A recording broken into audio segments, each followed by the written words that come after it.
Magic Bangla টিভির সংবাদে আপনাদের আমন্ত্রণ জানাচ্ছি আমি স্বপ্না। শুরুতেই সংবাদ শিরোনাম। গণহত্যার পাশাপাশি হাসিনার আমলে ভয়াবহ মানবাধিকার লঙ্ঘন হয়েছে জানালেন প্রধান উপদেষ্টা প্রেস সচিব। শেখ হাসিনার আর্থিক লেনদেনের নথি তলব। ভূমধ্যসাগরে নৌকাডুবিতে ৮ বাংলাদেশি নিহত জানালেন পররাষ্ট্র মন্ত্রণালয়ের মুখপাত্র মোহাম্মদ রফিকুল আলম। সাইবার সুরক্ষা আদেশের খসড়া চূড়ান্ত অনুমোদন জানালেন প্রধান উপদেষ্টা প্রেস সচিব। গাজায় জিম্মি বিনিময় চুক্তির বিষয়ে কিছুটা অগ্রগতি হয়েছে জানালেন নেতানিয়াহু। এবং NCL T20 প্রথম চ্যাম্পিয়ন রংপুর। এতক্ষণ শুনছিলেন শিরোনাম, এবার বিস্তারিত। Enjoy the power of speed with a pure racing machine. Taro Bangla, a symbol of elegance. প্রধান উপদেষ্টা প্রেস সচিব রফিকুল আলম জানিয়েছেন, শেখ হাসিনার দুর্নীতির অনুসন্ধান অধিকার ভিত্তিতে দেখছে সরকার। মঙ্গলবার উপদেষ্টা পরিষদ বৈঠকে শেষ সাংবাদিকদের এ তথ্য জানান তিনি। প্রধান উপদেষ্টা প্রেস সচিব বলেন, শেখ হাসিনার অপরাধগুলো ভয়াবহ। তার আমলে ৩,৫০০ গুম হয়েছে। জুলাই আগস্টে মারা গেছেন প্রায় ১৫,০০০ মানুষ। শাপলা চত্বর সহ অনেক গণহত্যা পাশাপাশি তার আমলে ভয়াবহ মানবাধিকার লঙ্ঘন হয়েছে। তিনি বলেন, শেখ হাসিনা এই দেশে চোরতন্ত্র জারি করেছিলেন। তার সাথে চোরতন্ত্র কারা সহযোগিতা করেছিল তাদের অনুসন্ধান হবে। দুদক এরই মধ্যে তার দুর্নীতি অনুসন্ধানে কাজ শুরু করেছে। উপদেষ্টা পরিষদে বৈঠক সেসব সিদ্ধান্ত হয়। পদোন্নতি, বঞ্চিত অবসরপ্রাপ্ত সরকারি কর্মকর্তাদের পদোন্নয়নের সিদ্ধান্ত হয়েছে। ৭৬৪ জনকে পদোন্নতির সুপারিশ করা হয়েছে। এর মধ্যে ১১৯ জন সচিব পদে, ৪১ জন গ্রেড 1 ও বাকিরা যুগ্ম সচিব ও উপসচিব পদে পদায়ন পাবেন। এছাড়াও সাইবার সুরক্ষা আদেশের খসড়া চূড়ান্ত অনুমোদন দেওয়া হয়। সাইবার সুরক্ষা আদেশ করা ও অধিকার খর্ব করবে না। সেই সাথে গণমাধ্যমের স্বাধীনতাও অক্ষুণ্ণ থাকবে। সবারই স্পেস সবার জন্য উন্মুক্ত করতে চায় সরকার।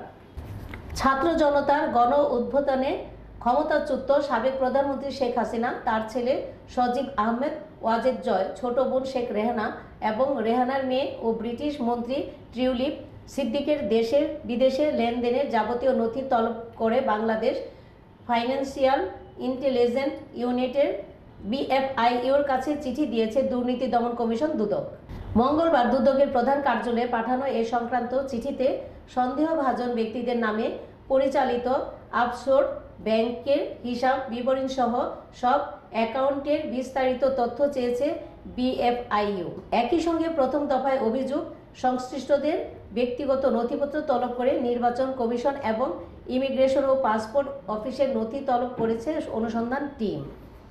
জানা গেছে, আওয়ামী লীগ সভাপতি শেখ হাসিনা তার ছেলে সজীব আহমেদ ওয়াজেদ জয়, ছোট বোন শেখ রেহানা এবং রেহানার মেয়ে টিউলিপ সিদ্দিকের বিরুদ্ধে ২০০৯ থেকে ২০২৩ সালের মধ্যে রূপপুর পারমাণবিক বিদ্যুৎ কেন্দ্র এবং বিশেষ আশ্রয়ন প্রকল্প সহ ৯টি প্রকল্পে ৮০,০০০ কোটি টাকার দুর্নীতির অভিযোগ অনুসন্ধান শুরু করেছে দুদক। একই সঙ্গে শেখ হাসিনা ও তার ছেলে সজীব ওয়াজেদ জয়ের বিরুদ্ধে ৩০০ মিলিয়ন মার্কিন ডলার পাচারে আরেকটি অভিযোগ অনুসন্ধান করেছে সংস্থাটি। লিবিয়ার নৌবাহিনী ভূমধ্যসাগর থেকে বাংলাদেশি অভিবাসী সহ মোট ৮২ জনকে জীবিত উদ্ধার করেছে। উদ্ধারকৃতদের মধ্যে ৮ জন নিহত সহ মোট ৩২ জন বাংলাদেশি নাগরিক রয়েছেন বলে জানিয়েছেন পররাষ্ট্র মন্ত্রণালয়ের মুখপাত্র মোহাম্মদ রফিকুল আলম। মঙ্গলবার পররাষ্ট্র মন্ত্রণালয়ের সাপ্তাহিক ব্রিফিংয়ে এই তথ্য জানান পররাষ্ট্র মন্ত্রণালয়ের মুখপাত্র রফিকুল আলম জানান, গত ১৮ই ডিসেম্বর লিবিয়ার উপকূলে ভূমধ্যসাগরে ১২১টি অভিবাসী বহনকারী একটি নৌকাডুবি ঘটনা ঘটেছে। এই সময় লিবিয়ার নৌবাহিনী ঘটনাস্থল থেকে ৮২ জনকে জীবিত উদ্ধার করেছে এবং কমপক্ষে ১৫ জনের মরদেহ উদ্ধার করেছে।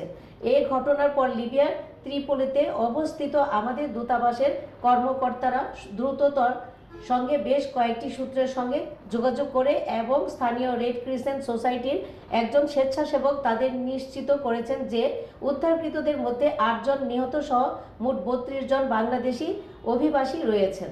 বাকি অভিবাসীরা এখনও নিখোঁজ রয়েছে।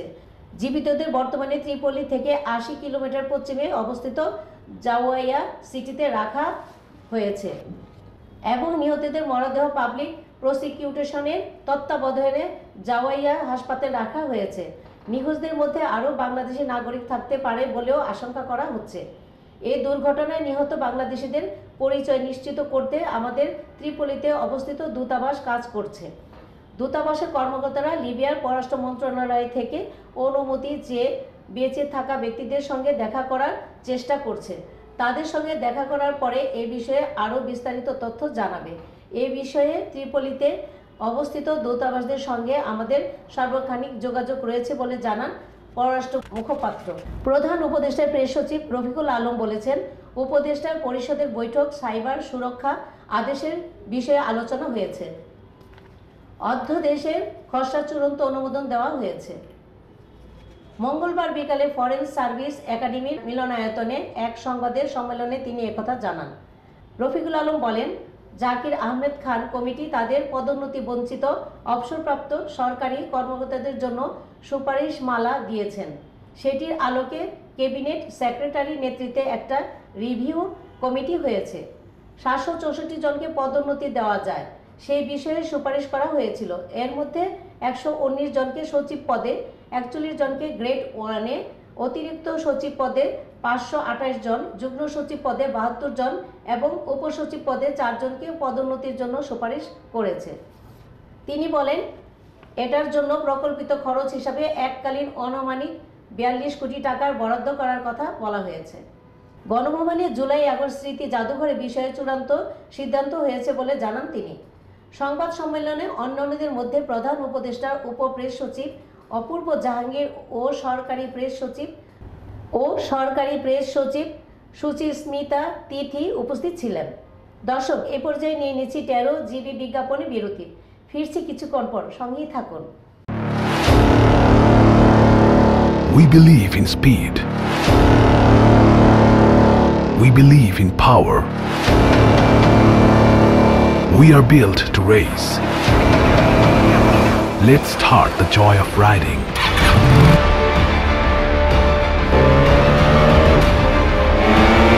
Modified 150cc liquid cool engine. Combined braking system with 3-disc brake. Free flow sports exhaust. Aggressive compacted race design. It's not just another sports bike. It's Taro GP1, pure racing machine, a beginning of a new journey. Product of Taro Bangla, a symbol of elegance. ফিরে এলাম 13 GB বিজ্ঞাপন বিরতির পর। Enjoy the power of speed with a pure racing machine. Taro Bangla, a symbol of elegance. দর্শক, এবার আন্তর্জাতিক সংবাদ।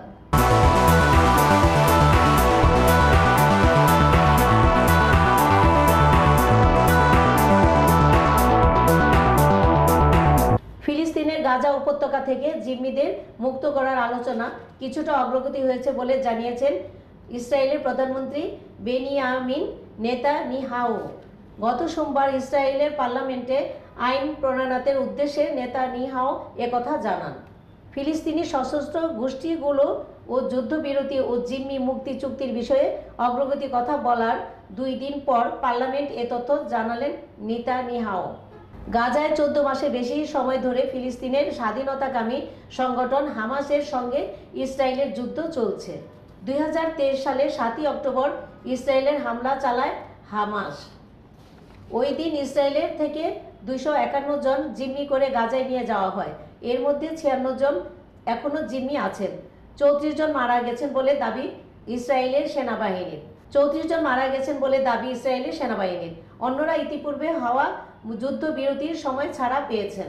সাম্প্রতিক দিনগুলোতে অবশিষ্ট জিম্মিদের মুক্তির জন্য কাতার, মিশর, যুক্তরাষ্ট্র মধ্যস্থতার দোহার ইসরায়েলের ও হামাসের মধ্যে পরোক্ষ আলোচনা অনুষ্ঠিত হয়েছে।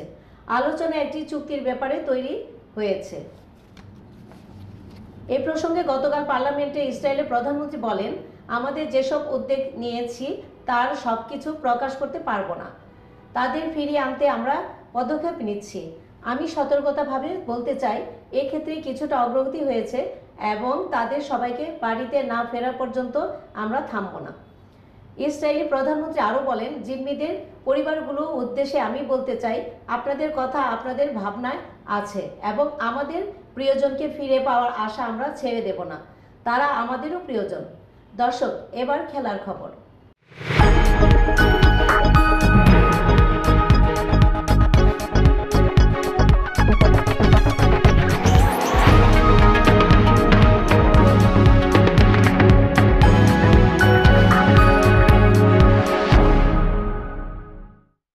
NCL T20 ফাইনালে ঢাকা মেট্রোকে 5 উইকেটে হারিয়ে প্রথম আসরের শিরোপা ঘরে তুলেছে রংপুর। আজ মঙ্গলবার টসে হেরে আগে ব্যাট করতে নেমে মাত্র 62 রানে গুটিয়ে যায় ঢাকা মেট্রো।